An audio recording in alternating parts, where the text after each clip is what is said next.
Hello friends, Radhe Radhe.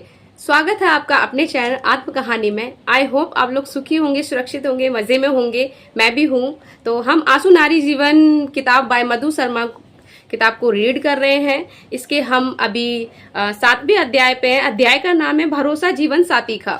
ठीक है friend, तो हमने जिस लाइन पे खत्म किया था उसी लाइन से शुरुआत करते हैं। स्टोरी अगर आपको ब्रेक लगे तो पिछली जो वीडियो थी उसमें जरूर सुन लीजिएगा, तो यहाँ की स्टोरी आगे की आपको अच्छे से समझ आएगी। ठीक है फ्रेंड्स, तो चलो स्टार्ट करते हैं। कुछ समय बाद पति जी आकर मुझे समझाने लगे। किस लिए समझाने लगे? क्योंकि मैंने उनको उनकी भाभी के साथ निर्वस्त्र और नाजायज संबंध करते हुए देख लिया था। ठीक है, तो कुछ समय बाद पति जी आकर मुझे मेरे कमरे में आकर समझाने लगे, विश्वास दिलाने लगे कि जो तुम्हारी नजरों ने देखा वह सब झूठ है, धोखा है, ऐसा कुछ भी नहीं है जैसा तुम सोच रही हो। तो मैंने पति जी की बात मानकर उन पर विश्वास कर लिया, ये सोचकर कि शायद अब पति जी और मेरे बीच सब कुछ ठीक हो जाएगा। पर दिल पर जो चोट और धक्का लगा वो घाव बना और वह शरीर के घाव से भी कई गुना गहरा छपा। लेकिन मैंने अपने दिल पर लगे उस घाव पर पत्थर रखकर खुशियों की छोटी सी आस में पति जी के साथ जिंदगी की नई शुरुआत करने लग गई। पति जी का अपनी भाभी मतलब मेरी जिठानी जी के साथ किसी भी प्रकार का रिश्ता या शारीरिक संबंध तो नहीं रुका, पर पति जी अभी मेरे साथ थोड़ा नरमई और प्यार से पेश आने लगे। कुछ दिनों बाद सुबह का समय था। आंगन में जिठानी जी बैठी हुई थी, तो मैंने जिठानी जी से अपने पति की शर्ट में बटन लगाने के लिए कैंची मांगी, पर वह मुझे बिना वजह गालियां देने लगी। बड़ी हिम्मत करते हुए मैंने भी उन्हें जवाब दे दिया। कहा कि आपसे मैंने कैंची ही तो मांगी थी, आप मुझे गालियां क्यों दे रही हो? मेरे इतना कहने पर ही जिठानी जी ने अपने पति की चप्पल लेकर मुझे मारने के लिए दौड़ी। मैं बहुत डर गई थी और मेरा शरीर कांप रहा था। मैं भागकर अपने कमरे में आई और कमरे का गेट अंदर से बंद कर लिया। तभी जिठानी जी बार बार लगातार गेट में लात मारती रही और मुझे गंदी गंदी गालियां देती रही। गेट खुलवाने के लिए तरह तरह की धमकियां देती रही, पर मैंने गेट नहीं खोला। अगली सुबह मेरी जिठानी जी ने मुझे पटक कर बहुत मारा। मेरी तबीयत खराब हो गई। शाम को पति जी को बताया, पर हमेशा की तरह उनका कोई जवाब नहीं आया। ठीक है फ्रेंड्स, तो ये बहुत ही छोटा पार्ट है भरोसा जीवन साथी का। ठीक है, अब दूसरा पार्ट यहाँ से शुरू है, वो मैं नेक्स्ट वीडियो में नहीं इसी वीडियो में लेती हूँ, आप समझिएगा फ्रेंड्स। नारी चीरहरण पार्ट का अध्याय का नाम है नारी चीरहरण। ठीक है, सुबह का समय था। मेरी तबीयत भी ठीक नहीं थी और अचानक से मम्मी भी आ गई मुझे मिलने के लिए। हर रोज की तरह मेरी सासू माँ कंपनी जाने के लिए निकल रही थी कि तभी जिठानी जी उनके पैर छूने आई। मैं और मेरी मम्मी दरवाजे के सामने ही खड़े थे। सामने देखा कि सासू माँ जिठानी जी को बहुत अच्छे से समझा रही थी कि तू कम मत पढ़ना, इन दोनों माँ बेटी को आज सारा दिन अच्छे से सबक सिखाना। सासू माँ ने इतना कहा और हंसकर ड्यूटी चली गई स्पोर्ट्स कंपनी। मेरी मम्मी बाथरूम में नहाने चली गई और मैं आंगन में खड़ी थी कि तभी जिठानी जी ने मुझे जाल के ऊपर पटक दिया और मेरे ऊपर बैठकर मुझे मारने लगी। मैं जोर जोर से चिल्ला रही थी, मम्मी बचाओ बचाओ, मम्मी बचाओ। मम्मी आधी नहाई हुई उल्टा सीधा कपड़े लपेट कर आई, मुझे बचाया और फिर जिठानी मम्मी को मारने लगी, चिपट गई। अभी मेरा बेटा 14 दिनों का था, तो मैं अपने बेटा को लेकर पति जी के ऑफिस जाने के लिए सीढ़ियों से नीचे उतर कर भागी।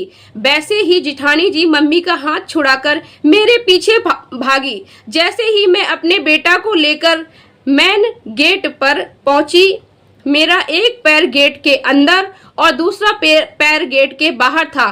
तभी जिठानी जी ने पीछे से मेरे बाल पकड़कर खींचा तो मेरा बेटा 14 दिन का मेरा बेटा गोदी से उछलकर नाली में गिर गया। मेरे मुंह से निकला, हाय मेरा बेटा, पर जिठानी ने मेरे बाल नहीं छोड़े। मेरा बेटा नाली में पड़ा रो रहा था, इंगे इंगे करके। रोते रोते बेटा की सांस चढ़ने लगी, पर बेरहम जल्लाद औरत जिठानी ने मेरे बाल नहीं छोड़े। रोड पर बहुत भीड़ लग गई। उस भीड़ में से एक आंटी ने मेरे बेटा को नाली में से निकाला, साफ किया, चुप कराया, शांत किया। बहुत सारे लोग इकट्ठा हो गए, काफी भीड़ जमा होने लगी। तब भी जिठानी ने मेरे बाल नहीं छोड़े। तब तक मेरी मम्मी ने अपनी साड़ी बांधकर भागते हुए आई और जिठानी से मुझे छुड़ाने की बहुत कोशिश की, पर जिठानी मेरे बाल छोड़ ही नहीं रही थी। तब मम्मी ने जिठानी का गला पकड़कर दबाया। जब जिठानी को सांस लेने में तकलीफ हुई, तब मेरे बाल छोड़े। तभी मम्मी भी वहां से भागी। फिर मैं और मम्मी पति के ऑफिस जाने के लिए जून जुलाई की तपती गर्मी की गर्म सड़कों पर बिना चप्पल के नंगे पैर भटक रहे थे कि किस रास्ते से ऑफिस जाएं। ऑफिस कहाँ है? ऐसी बेकार गलियों में कोई रिक्शा भी नहीं दिख रहा था। गोद में छोटा सा बच्चा जो गर्मी से तिलमिला रहा था और प्यास से उसकी जीभ तरुआ में ऊपर चिपक गई थी। तभी एक रिक्शा दिखा, उसमें बैठकर हम मम्मी ऑफिस की तरफ जाने लगे। ऑफिस के 4 कदम पहले से ही मेरा देवर गाड़ी लेकर आया और जबरदस्ती रिक्शा से उतारकर गाड़ी में बैठा लिया, ये कहकर कि चलो भाभी मैं छोड़ देता हूँ ऑफिस। पर वह ऑफिस लेकर नहीं गया। ऑफिस की मार्केट के चारों तरफ गाड़ी घुमाते हुए वापस घर लेकर आ रहा था। तभी सामने से दूसरी गाड़ी में बैठकर सास, जेठ और दूसरा देवर आए और दोनों गाड़ी रुक गई। सास ने मेरी मम्मी के बाल पकड़कर गाड़ी से बाहर निकाला और कहा, निकल गाड़ी से, निकल, तेरे बाप की गाड़ी है। जैसे ही मैं और मम्मी गाड़ी से निकलकर साइड में खड़े हुए, सासू माँ ने मुझे बुरी तरीके से पीटना शुरू कर दिया। रोड पर ही मेरे कपड़े फाड़ डाले, मेरा ब्लाउज फट गया, साड़ी भी खींच डाली। मैं बेपर्दा हो गई। मम्मी की गोदी में मेरा छोटा सा 14 दिन का बच्चा। सास ने जब मम्मी को मारा तो बहुत तेज वाला मुक्का मेरे बच्चे के पीठ में लगा कि उसकी चीख निकल गई और फिर सांस नहीं आई और आवाज भी नहीं निकल पा रही थी। काफी भीड़ भी जमा होने लग रही थी। सब्जी वाले, ठेली वाले, रोड के सभी लोग सास, जेठ, देवर को मारने दौड़े। तो सास, जेठ, देवर जल्दी जल्दी गाड़ी में बैठे और गाड़ी भगाते हुए चले गए।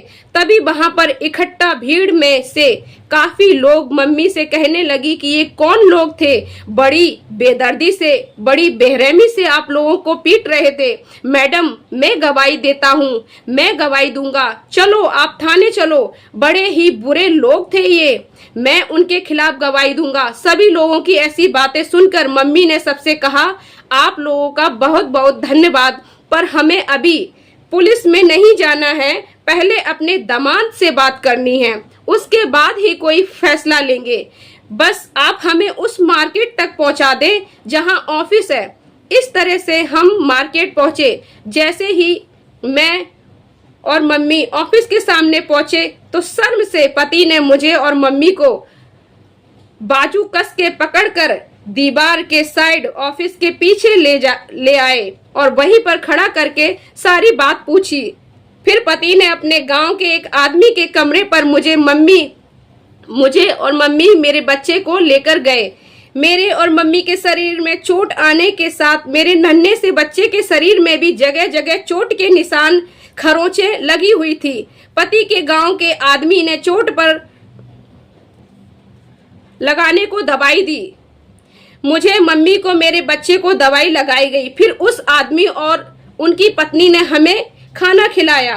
थोड़ी देर आराम किया, फिर रात हो गई। मेरे बहुत मना करने के बावजूद भी रात में ही पति हमें, मम्मी को, बच्चे को लेकर वापस घर आए और हम लोग चुपचाप सो गए। सुबह हुई, पति चाय नाश्ता करके ऑफिस चले गए। मम्मी बच्चे की मालिश करने लगी और मैं खाना बनाकर आटा गूंद रही थी। तभी अचानक से, फ्रेंड्स वीडियो ज़्यादा लंबा ना हो जाए तो मैं तभी अचानक से पे मार्क कर देती हूँ। नेक्स्ट वीडियो में यहीं से स्टार्ट करेंगे फ्रेंड्स। कहानी बहुत ही इंटरेस्टिंग और दिलचस्प होने वाली है, बहुत ही दर्दनाक कहानी है। आप इसको गहराई से जरूर समझिएगा। अगर आप इस कहानी से जरा सा भी प्रेरित हो रहे हैं या समझ पा रहे हैं तो अपनी राय कमेंट बॉक्स में जरूर दर्ज करिएगा, जिससे हमें मोटिवेशन मिलेगा और आपकी ये कहानी कंटिन्यू आप इसको एक्सप्लोर कर पाए, सुन पाए, बीच में रुके ना। तो इस चैनल को सब्सक्राइब जरूर कर लीजिएगा ताकि हर वीडियो की नोटिफिकेशन सबसे पहले आपको जरूर मिले। तो मिलते हैं नेक्स्ट वीडियो में, तब तक के लिए अपना ख्याल रखना। राधे राधे।